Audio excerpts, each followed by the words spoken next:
जय श्री कृष्ण दोस्तों। मोक्ष की प्राप्ति के लिए परम ब्रह्म परमेश्वर को जानना अति आवश्यक होता है। दोस्तों, आज हम लोग परम ब्रह्म परमेश्वर को जानने की कोशिश करते हैं। तो दोस्तों, इस वीडियो को अंत तक देखें जिससे आपको संपूर्ण जानकारी प्राप्त हो सके। समानता हिंदू वैदिक संस्कृति में कोई भी शुभ कार्य करने से पहले ज्ञानी, तपस्वी, ऋषि, बुद्धिजीवी एवं श्रेष्ठ पुरुषों को किसी न किसी स्वरूप में प्रणाम करते हैं, उनकी स्तुति करते हैं। जो भी उनके इष्ट देव होते हैं, श्रेष्ठ पुरुष होते हैं, उनके चरणों में प्रणाम करते हैं। यह भारतीय संस्कृति की सनातन एवं अमिट परंपरा है। इसी तात्पर्य में यहाँ पर राजश्री एवं महान प्राचीन कवि मित्रहरि जी अपने अति महत्वपूर्ण नीति शतक काव्य ग्रंथ प्रारंभ करने से पहले परम ब्रह्म परमेश्वर को प्रणाम कर रहे हैं, उनकी स्तुति कर रहे हैं। वह ब्रह्म स्वरूप परमेश्वर के अन्य स्वरूप भगवान विष्णु, भगवान शिव अथवा जगदम्बा शक्ति की स्तुति कर सकते थे, परंतु यहाँ पर वह परम ब्रह्म परमेश्वर अर्थात एको ब्रह्म द्वितीयम नास्ति वाले स्वयंभू स्वरूप की स्तुति करते हैं और अपना महान 100 श्लोकों का शतक ग्रंथ प्रारंभ करते हैं।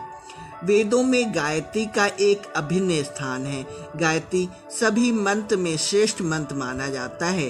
श्री राम शर्मा आचार्य जी ने गायत्री जी की उपासना एवं स्तुति बहुत कुछ अनुभव किया और लिखा है और वह आज जग जाहिर है। गायत्री मंत्र के अर्थ और भावार्थ ऋषि मुनियों ज्ञानियों द्वारा थोड़ा अलग अलग करके व्याख्या की गई है। गायत्री मंत्र में उस परम ब्रह्म परमेश्वर के अद्वितीय स्वरूप का वर्णन मिलता है। सभी उपाधियों से युक्त स्वयंभू एवं परम ब्रह्म शांत और तेज स्वरूप है। वह शांत हैं क्योंकि उनकी सारी रचनात्मक शांति की स्थिति में की गई है।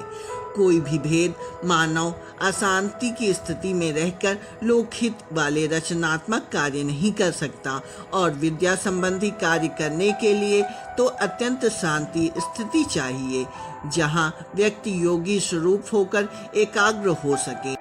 यहाँ पर क्योंकि नीति संबंधी बहुत महत्वपूर्ण ग्रंथ की रचना कार्य हो रहा है, इसलिए शांत बुद्धि का वातावरण चाहिए होगा। वह ब्रह्म शांत है। जिस प्रकार ऋग्वेद में सृष्टि सृजन के पूर्व की स्थिति बताई गई है, सब कुछ शांत था। नासदी सूक्ति में यह बात आती है, कोई हलचल नहीं थी। ऐसी शांति का वातावरण, अतः वह ब्रह्म अद्वितीय एवं शांत है। ऋषि ही उसे मार्कंड उपनिषद में उसे शिवम शांतम अद्वितीय बताया गया है। वह ब्रह्म तेज स्वरूप है। उसका तेज कोटि सूर्यों के तेज से भी बढ़कर है। उसके तेज के सामने कोटि सूर्य भी दीपक की तरह नजर आते हैं। ऐसे तेज हैं वह ब्रह्म का। वह ब्रह्म दिशा काल आदि से परे है। परमेश्वर को दिशा और समय से नहीं बांधा जा सकता। वह कालातीत है। वह सभी दिशाओं में व्याप्त है। वह समय काल से परे है। दिशाएं और काल उसकी मात्र कुछ विशेष गुणों में से एक हैं।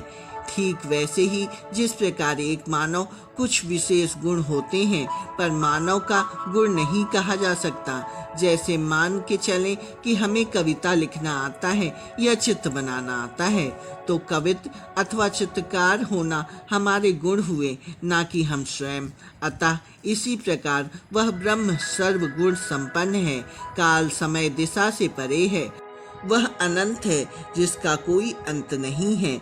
इस सृष्टि में जो भी जन्म लिया है उसका अंत होता है। जो दृश्य अथवा अदृश्य है उस सब का अंत है, मात्र ब्रह्म का अंत नहीं है, क्योंकि वह सृष्टि के पहले भी था और सृष्टि के बाद भी रहेगा।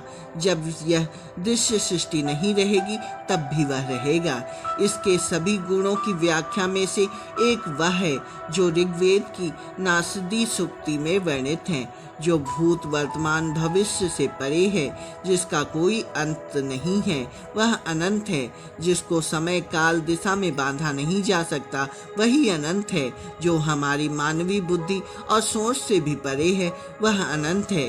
उसके अनंत गुण विशेष के बाद वह सर्वथा चैतन्य भी है, अर्थात जो भूत भविष्य वर्तमान सभी अवस्थाओं में कण कण में व्याप्त है, हर स्थान विशेष पर हर काल में विद्यमान रहे, सब कुछ देखने वाला हो, हमारी नग्न आँखों से ना दिखते हुए भी सभी काल दिशाओं में व्याप्त हो, वह अत्यंत चैतन्य स्वरूप ब्रह्म कहलाता है। मानव और प्राणी की चेतना मात्र निश्चित काल, समय और निश्चित वस्तु विशेष के विषय में ही हो सकती है। सभी योनियों में मानव योनि को शास्त्रों में बौद्धिक क्षमता से युक्त बताया गया है।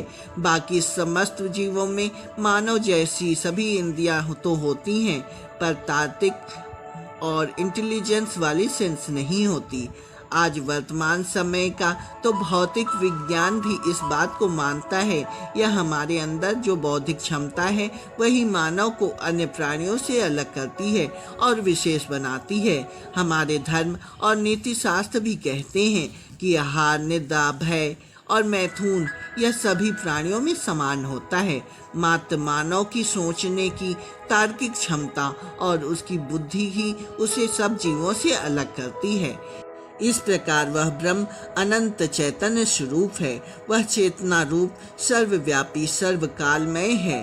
इसलिए हमारी सामान्य बोलचाल की भाषा में कहा जाता है कि ईश्वर सब कुछ देख रहा है, उससे कुछ भी छिपा नहीं है।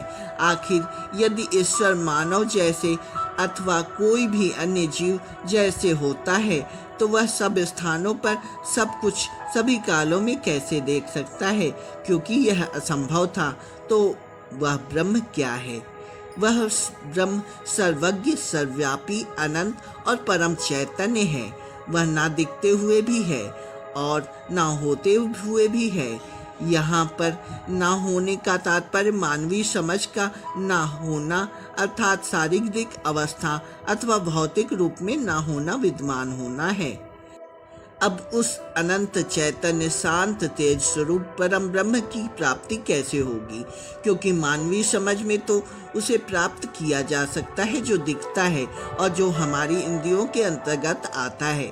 अब ऐसे ब्रह्म जो कि ना होते हुए भी है, ना दिखते हुए भी सब कुछ देख रहा है, जिसके प्रकाश से संपूर्ण ब्रह्मांड प्रकाशित है और अनंतता दिशा काल परे है, ऐसे ब्रह्म की प्राप्ति कैसे होगी? इस पर कहते हैं कि वह परम ब्रह्म को मात्र भाव से ही प्राप्त किया जा सकता है, क्योंकि उसका तार्किक बुद्धि से तो वह परे है। क्योंकि बुद्धि और तर्क साधन है, साध्य नहीं है।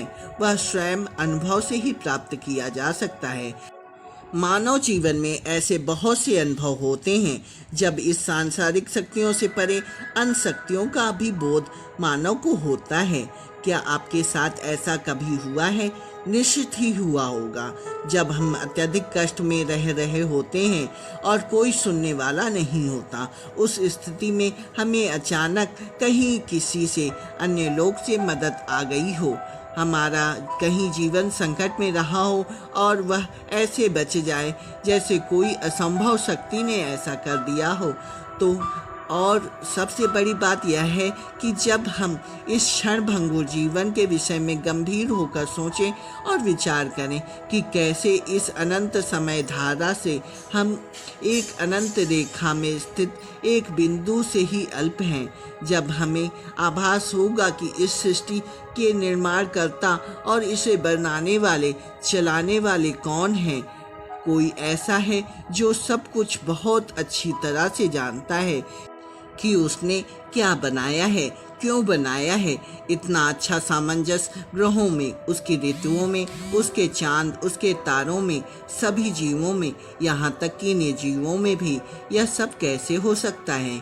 इस प्रकार की सोच और बुद्धि योग अनुभव से ही उस सत अनंत चैतन्य परम आनंद स्वरूप ब्रह्म को समझा जा सकता है और प्राप्त किया जा सकता है। सनातन धर्म के वैदिक संस्कृति में उसे प्राप्त करने के विभिन्न मार्ग भी बताए गए हैं। षष्ठ दर्शन ग्रंथों में भी इन्हीं मार्गों का अलग अलग ढंग से वर्णन किया गया है। व्यक्ति की जिज्ञासा, रुचि और प्रकृति के आधार पर बताया गया है। भारतीय संस्कृति के ग्रंथों में छयों दर्शन शास्त्र का एक विशेष स्थान है।